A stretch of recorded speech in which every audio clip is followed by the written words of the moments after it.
नमस्कार रसिका वाचक हो, स्वागत आहे तुमचं पुस्तकांच्या दुनियेमध्ये। मी तुमची मिथिला पुन्हा एकदा तुमच्यासाठी घेऊन आली आहे पुस्तकं, काव्य आणि बरेच काही।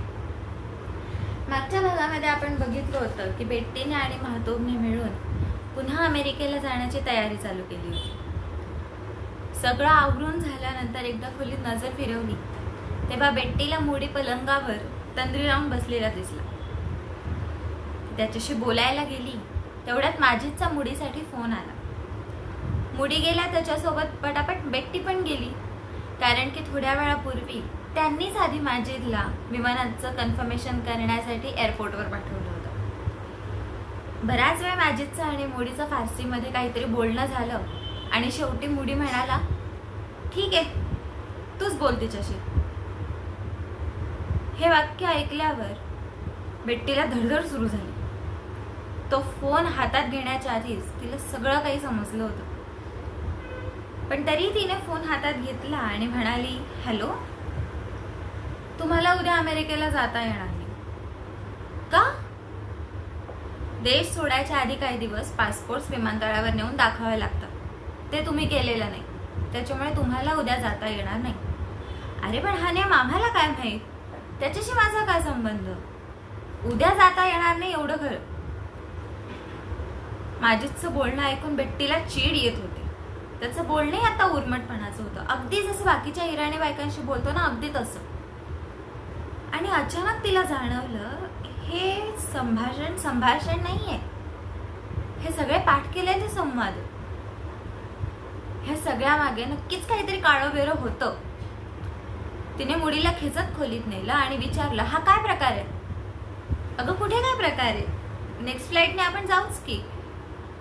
बेट्टीच्या सर्वांगाला कापरं भरलं होतं। रागाने तिचा आवाज चिरकायला लागला होता आणि मुडीच्या एकाही शब्दावर विश्वास ठेवण्याची तिची इच्छा नव्हती। ती जोरात ओरडायला लागली, खोटारडा आहेस तू, आत्ताच्या आत्ता पासपोर्ट काढ, आपण आत्ता विमानतळावर जाऊ। त्यांना सांगू आम्हाला नियम माहिती नव्हता, जाऊ देतील ते आपल्याला, आणि नाही जाऊ दिलं तर आपण तिथे राहू, पण आधी इथून निघ। रागाने बेट्टी बेभान व्हायला लागली होती। तिचा तो राग पाहून मुडीला सुद्धा थोड्या वेळाने खरं सांगण्याशिवाय गत्यंतर नाही याची जाणीव झाली। त्याने मुडीच्या कमरेत हात टाकला, तिला जवळ ओढायचा प्रयत्न केला, थोपवायचा प्रयत्न केला, पण बेट्टीने त्याचा हात झटकून दिला। मुडीने परत तिला जवळ ओढला आणि पलंगावर तिच्या अगदी जवळ बसला आणि तिला म्हणाला, हे बघ, मला नाही माहिती हे तुला कसं सांगू, पण आता आपण कायमचं इथेच राहायचं, इराणमध्ये। आभाळ कोसळलं होतं बेट्टीवर। जे शब्द तिला आधीच माहिती होते, ज्या सगळ्याची तिला आधीच जाणीव झाली होती, ते असे शब्दांमध्ये मुडीकडून ऐकल्यावर तिला ते सहनच होत नव्हतं। अमेरिकेच्या घरासाठी केलेली खरेदी खोटी, सामान अमेरिकेला पाठवण्यासाठी केलेली धावपळ साफ खोटी, कारण की तशी काही धावपळ माजिदने केलेलीच नव्हती। इथे आल्यापासून, नातेवाईकांना भेटल्यापासून मुडी पूर्ण बदलला होता। त्याचं बदललेलं वागणं, हा सगळा आतापर्यंतचा गेलेला बनाव, सगळं बेट्टीला आठवत होतं। ती मुडीच्या अंगावर धावून जायला लागली तर मुडीने जोरात तिला पलंगावर मागे ढकलला आणि ओरडला, मला सोडून तू कुठेही जायचं नाहीस, आणि आता मरेपर्यंत इराणही सोडायचा नाहीये। त्याचं ते वागणं बोलणं बघून बेट्टीला मुडीची भीतीच वाटायला लागली। बराच वेळ ती पलंगावर तशीच निश्चित पडून होती। काय होतंय तिला समजतच नव्हतं। येणारे हुंदके आवरत शेवटी ती बाहेर सगळी मंडळी बसली होती तिथे धावली आणि जोरात ओरडली, तुम्ही सगळ्यांनी फसवलंय मला, सगळे खोटारड्यात। ती काय बोलतीये कोणालाच काही समजलं नाही। नाकाडोळ्यातून पाणी वाहत होतं। निराशपणे, हताशपणे ती त्यांच्याकडे बघत उभी होती। वाहणारं पाणी पुसायला जवळ रुमालही नव्हता। शेवटी तिनेही बाकीच्या इराणी बायकांसारखंच डोक्याच्याच फडक्याला नाक पुसलं आणि म्हणाली, मला आत्ताच्या आत्ताच सगळ्या कुटुंबियांशी बोलायचंय। शेवटी कसं तरी ती काय बोलतेय त्यांच्या डोक्यात शिरलं आणि ते सगळ्यांना बोलवायला गेले। रात्री उशिरा जेवण झाल्यावर सगळ्यांची बैठक बसली। बेट्टी सगळ्यांना म्हणाली, सगळ्यांमधून तिने रेझाला उठवलं आणि रेझाला म्हणाली, मी काय बोलतीये ते बाबा आजींना नीट समजावून सांग.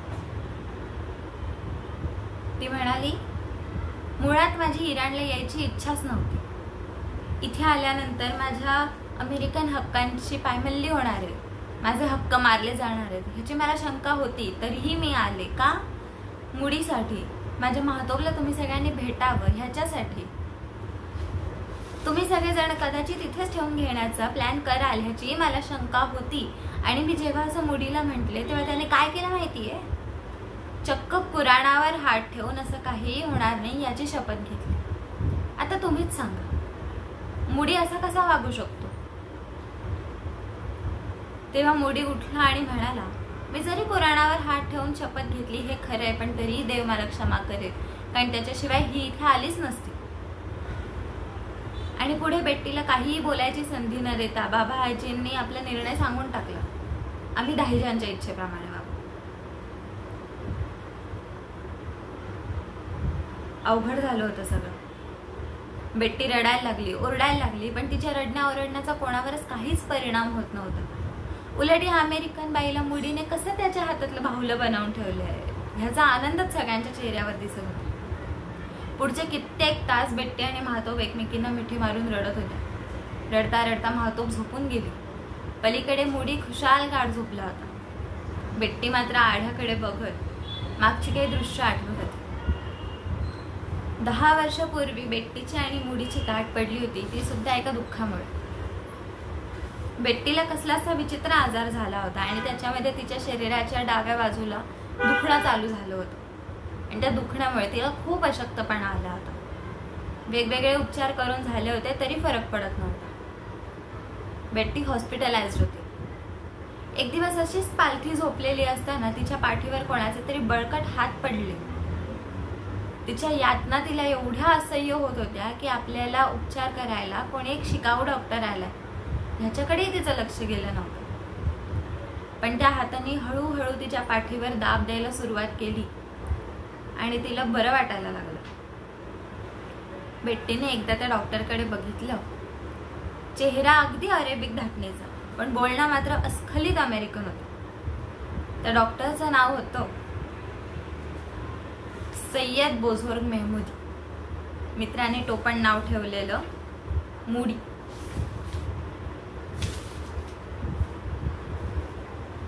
हॉस्पिटलमधल्या वास्तव्याचा शेवटचा दिवस उजाडला आणि डॉक्टर मेहमूदी इलाज करता करता अचानक थांबला.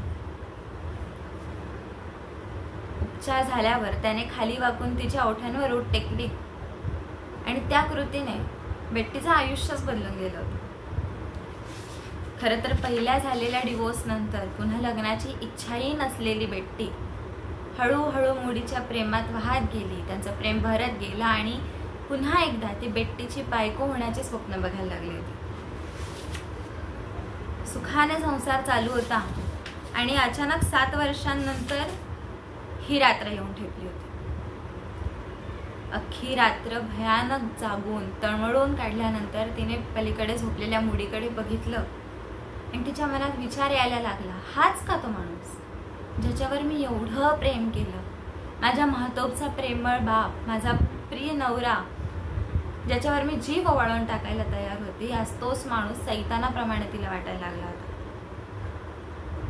खरंच आपण आयुष्यभरासाठी इराणमध्ये अडकलोय का? नाही. काही दिवसांनी कदाचित मुडीलाही ह्याचा उभं गेल अशी भाबडी आशा तिला वाटत होती.